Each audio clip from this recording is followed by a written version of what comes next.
Ажил олгогч нь хөдөлмөрийн аюулгүй орчинг хэрхэн бүрдүүлэх вэ? За хүн болгон ажил хөдөлмөр хийж амьдардаг. Энэ чинь амьдралын их усүр болдог. Хөр хөдөлмөр хүнийг бий болгож яач гэж ярьдаг. Болгосон ч гэж ярьдаг. Тэгэхээр хөдөлмөр бол хүний амьдрах их усүр баяр баясгалан болдог. Гэхдээ хөдөлмөр хүнд ямар нэгэн эрүүл мэндэд сөрөг нөлөө, осол гэмтэл, аваар усал бүр аюул амь насанд хүрэх аюул хүртэл тохиолдсоор байдаг. За энэ ийм тохиолдолд сэргийлэхийн үйл ажиллагаа бол гол нь хөдөлмөр хамгаалал, хөдөлмөрийн аюулгүй ажиллагаа, хөдөлмөрийн эрүүл ахуйн асуудлууд байдаг. За энэ дээр хүний хөдөлмөрийг бол ер нь бол ажил хөдөлмөрийг нөхцлөөр нь хэвийн нөхцөл, хэвийн бос гэж ангилдаг. Хэвийн нөхцөл гэдэг нь бол хүний эрүүл мэндэд ямар нэгэн сөрөг нөлөөгүй ийм ажиллагаатай хэлнэ. Хэвийн бос нөхцөл гэдэгт бол хүний эрүүл мэндэд ямар нэгэн сөрөг нөлөө үзүүлдэг ийм ажлын байруудыг хэлдэг. За энэ дээр бол энэ бас олон янз байна. Дотроо бол химийн химийн бос нөхцөлийг бол дотор нь химийн физикийн, биологийн, эргономикийн, сэтгэл зүйд сөрөг нөлөөлөх гэсэн байдлаар нэгж ангилж үздэг. За химийн нөлөөлөл гэдэг дээр бол янз бүрийн хатуу, шингэн, уурын байдалтай химийн бодисууд хүчилшүүлт. За энэ нь бол ах уй дээр ч тохиолддог. Ийм бодисууд харьцаж ажиллах ажил орж байгаа. За энэ дээр бол физикийн нөлөө гэдэг дээр бол дуу шуугаан, доргион, өрөө байрны температур, гэх мэтлэнгийн нөлөөнүүд, ионжуулагч туяа, ионжуулдаггүй туяа, цацраг ийм зүйлүүд орно. За эргономикийн асуудал гэж сүүлийн үед их ярьж байгаа. За энэ нь бол ажил хөдөлмөр хийх явцдаа хүний байршлыг зөв байлгах. Хамгийн гол нь ажлын багаж тоног төхөөрөмж, сууж байгаа сандал ширээ нь бол тэр хүний эрүүл мэндэд сөрөг нөлөөгүй тохиромжтой байх явдал. Энэ бол бүр салбараараа янз онцлогтой том шинжлэх ухаан болж хөгжиж байна. За мөн сэтгэл биологийн нөлөөлөл гэж байгаа. За биологийн гэдэгт бол ургамал амьтнаас хүнд халдварлах, хүнээс хүнд халдварлах, вирус, бактери, рикетси гэх мэтлэнгийн ийм халдварууд ордог. За энэ нь бол эмнэлгийн нөхцөлд байна, хөдөө аж ахуйд тохиолдож байна. За энэ дээр бол бас онцгой. Ер нь энэ бүгдээс урдсан сэргийлэхэд бол тэр хөдөлмөр хамгаалалт, аюулгүй ажиллагаа, эрүүл ахуйн дэглэмийг өргөдлөх явдал чухал байгаа юм л да. За сэтгэл зүйн сөрөг нөлөө гэж байна. Сэтгэл зүйн сөрөг нөлөө гэдэг бол бас хүмүүст хамт олонны уур амьсгал. Түүнээс гадна биеийн болон сэтгэлийн хит ачаал олон цагаар ажиллах. Энтер нь бол хүмүүсийн сэтгэл зүйд нөлөөлдөг. За энэ бас ядаргаа өвчин зовлон үүсгэхийн талтай юм аа. За ингээд ер нь ажлын байрны орчин, бичил орчин гэж ярьдаг. За энэ бол ажлын байрны орчин хамгийн тохиромжтой байх хэрэгтэй. За ер нь хөдөлмөрийн эрүүл ахуй, хөдөлмөр хамгаалал гэж ярихаар хүмүүс зөвхөн үйлдвэр уул уурхайтай холбоотой юм шиг боддог. Гэтэл энэ бол тийм биш ээ. Энэ бол ерөөсө бүх салбарт байна. Үйлдвэр, үйлчилгээ, хүнд үйлдвэрүүд, хөнгөн үйлдвэр, үйлчилгээний газрууд, худалдаа, зах дэлгүүр бүх салбарт энэ асуудал чухлаар тавигдчихж байгаа. За хүмүүс харж байхад өөрснөө ажлын байр бий болгож байна. Ажлын байр бий болгохдоо хүн амьдрнаа, хүн орж үйлчлүүлнэ гэдгийг хамгийн ихэнд бодох хэрэгтэй. Тийм учраас тэр хүний эрүүл мэнд тав тухтай орчинг бүрдүүлж чадсан нөхцөлд бол тэр үйлдвэр үйлчилгээний ашиг орлогонд сайн байна. Эдийн засгийн хувьд ч үр дүнтэй байна. Өвчин зовлонгүй байна. За энийг онцгой анхаарах шаардлагатай байдаг. За үйлдвэр ажлын байрны тэр бичил орчин гэдэг дээр юу орох вэ гэхээр дулаан халаалтд орно.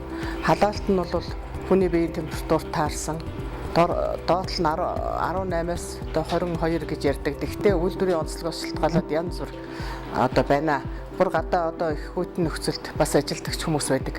Гадна нөхцөлд ажилтдаг хүмүүс бол заавал дулаацах байртай. 2 цаг болоод орж дулаацдаг байртай байх хэрэгтэй. Их хит халуун нөхцөлд ажилтдаг бол сэрүүцэх байртай. Ажил ахуйн байр гэж байх хэрэгтэй. За энэ үжлийн байрны дулаан гэдэг бол ийм асуудал байна. За дараагийнх нь бол ажлын байрны гэрэлтүүлэг. Гэрэлтүүлэг бол байгалийн болоод зохиомол гэдэг хоёр янз байдаг. За байгалийн гэдэгт бол нарны гэрэл. Нарны гэрэл бол хангалттай орохоор сонхны талбай бол шалны талбайтай харьцуулахад 8-1-өөс доошгүйгээр хийх хэрэгтэй байхгүй. Тэгсэн нөхцөлд бол байгалийн гэрэл хангалттай ордог. Гэхдээ харж байгаа зүг нь нар тусгаар зүгтэй байрлуулах хэрэгтэй. Танд ажлын байранд ямар нэгэн асуудал тулгарч байна уу? Тэгвэл энэ талаарх зөвлөгөөг хөдөлмөр цэгийн сайтаас. Зохиомол гэрэлтүүлэг бол хүмүүсийн одоо харж хамгийн одоо ялгаж харах деталийн хэмжээнээс ухаанда конторын ажилчин байлаа гэхэд тэр харж байгаа үсгний хэмжээ, ойдлчин байлаа гэхэд утасны нарийн бүдүүнээс хамааруулаад нормч тогтоосон байдаг. За ингэхээр бол ялгаж харж байгаа зүйлийн хэмжээ аль болох одоо нарийн байх тусмаа гэрэлтүүлгийн хэмжээ сайн байх хэрэгтэй. Энэ нь бол хангалттай хэмжээний гэрэлтүүлгийг авч яж тэр ажлын чанар одоо сайн байна, хүний эрүүл мэнд сайн байна гэсэн. За дараагийн асуудал бол агааржуулалтын асуудал байна. За агааржуулалт бол маш чухал. Энэ нь бол бас ердийн ба механик гэж хоёр янз байна. Ердийн агааржуулалтанд бол цонхны борчиг. За сүүлийн үед энэ цонхыг вакуум цонх хийж байгаа. Хийхдээ хүмүүс дур дураараа хаан чамаагүй салхивч гаргаад байгаа. Салхивчвал заавал цонхны дээд тал байх хэвээр. Тэгтээ том биш, жижиг хэмжээтэй. Агаар бол дасгалгааны дээд талаар орж байж одоо эрүүл ахуйн шаардлагыг хангадаг, зөв гаржуулалт болдог. Тийм учраас анхан цонх захиалгахдаа зөв хийх шаардлагатай. Энэ бол одоо ердийн агаржуулалт. За механик агаржуулалт гэдэг нь бол тухайн үйлдвэрийг тэр ажлын байрны онцлогоос хамаарат шууд тэр хортой агаарыг татаж гаргах, цэвэр агаар оруулах, ийм оруулах гаргах салхивч агаржуулалтын систем тавьдаг. За зарим газар бол зөвхөн татаж гаргах хайгч хийдэг. За ажлын онцлогоос энэний нь бол шалтгаалаад зөв төлөвлөж инженер техникийн ажилтнуудаар хийлгдэг ийм зүйлээ. Ялангуяа үйлдвэрийн газруудад бол энэ маш чухал. Жишээлбэл хортой одоо гагнуур байлаа гэж бодъё, алт мөнгөний дархан байлаа гэхэд заавал хэсгийн агааржуул зөвхөн тухайн ажлын байран дээрээс татаж гаргасан ийм агааржуулалтын системийг төлөвлөх шаардлагатай байдаг. За дараагийн нэг асуудал бол тэр тухайн байрны ахуй хангамжийн байрнууд. За тэнд ажиллаж байгаа ер нь бүх хүмүүс ямар ч ажил хийлээ гэсэн хувцас сольдог өрөөтэй байх хэвээр, түр амрах байр байх хэвээр. За хувцас сольдог өрөө нь бол хүнд үйлдвэрүүдэд бол заавал ажлын бохирдсон хувцас, цэвэр хувцас хоёрыг ялгаж хийх хоёр нүдтэй, хоёр одоо таслагчтай байх хэвээр. Ердийн ажил хийдэг хүмүүст бол яг нэг байж болно. Хувцасны өлгөөр хүн болд хүрэлцээтэй байх хэвээр. Түүнээс гадна юунууд амрах байр, түр амраад нэг цай уух тийм байраар хангагдсан байх хэвээр. Түүнээс гадна ариун цэврийн ахуйн хангамжийн өрөө бүх газарт байх шаардлагатай. Үйлдвэрийн газарт бай, ангийн нэг зах дэлгүүрч бай, ийм газруудад байх шаардлагатай болдог. За энэ дээр жишээлбэл гар угаагуур байна. За гар угаагуурыг нормоор бол нэг 15 хүнд 1 гэж тооцдог. За тэгтээ хэдэн хүн ажиллаж байгаа ямар үйлдвэрийн чиглэлээсээ бас шалтгаалаад өөр нормтой байдаг. За гар угаалтуур жорлонгийн суултуур бол эмэгтэй 15-д 1, эрэгтэй 30 хүнд 1 бисоор гэх мэтлэн ноогдохоор хүрэлцээтэй байхаар тэгээд цэвэрлэгээ үйлчлэгээ тогтмол цэвэрхэн байх ийм нөхцөлийг хангасан байх ёстой. За усанд орох дүүш байх ёстой.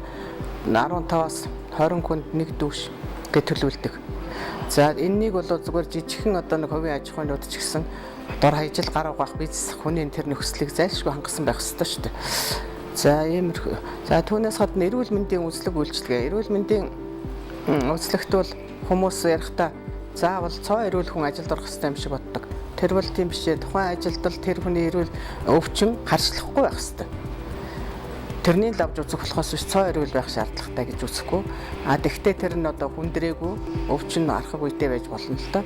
Тэрнээс гадна жил болгон хүмүүсээ эрүүл мэндийн үзлэгт оруулах ёстой. Ямар ч газар эрүүл мэндийн үзлэгт ороод тухайн хүний эрүүл мэндэд хяналт тавьж, тухайн ажил нь хүний эрүүл мэндэд нөлөө үзүүлж гэнэ үгүй юу? Ерөнхийдөө тухайн эрүүл мэнд нь ямар байна? Тарныг эрүүлжүүлэх, өрчлөн сэргийлэх юм арга хэмжээ авч явах ёстой л доо. Тэгэхээр одоо ялангуяа хувийн жижиг байгууллагууд дээр одоо захч байна, одоо нэг хаан чамаагүй ажлын байр гаргаж суудсан байх юм. Бөөр богчим нөхцөлд ч гэсэн тэн дээр их алдагдаж байна. За яг үйлдвэрийн газрууд бол хөдөлмөр хамгааллын байцаагчтай байна, хөдөлмөрийн аюулгүй ажиллагааны инженер, хөдөлмөрийн эрүүл ахуйчтай байгаад байгаа. Бас арай гайгүй. Гэтэл жижигхэн худалдаа үйлчлэгээний газрууд энэ дээр их анхаарах талаар хангалтгүй байна. За барилгын газрууд дээр мөн их сайн анхаарахгүй бол тэрнээс гадна хувийн хүн зөвхөн албан газар анхаарах ёстой байна үнэн. Гэхдээ хувь хүн иргэн өөрөө аюулгүй ажиллагааны дүрмийг баримталж ямар нэгэн аюул осол дүртэхгүй ажиллах, эрүүл сарвал байх, уртудаа амьдрахын уртудаа наслах энэ нөхцөлөө бол өөрөө бас хангах шаардлагатай болж байгаа шүү дээ. Ер нь эрүүл хамгаалах хуулиар тэг заасан л байгаа. За ингээд анхаарал тавьсан та бүхэнд баярлалаа. Хөдөлмөр эрхлэгч нь эрүүл аюулгүй нөхцөлд хөдөлмөрлөх эрхтэй.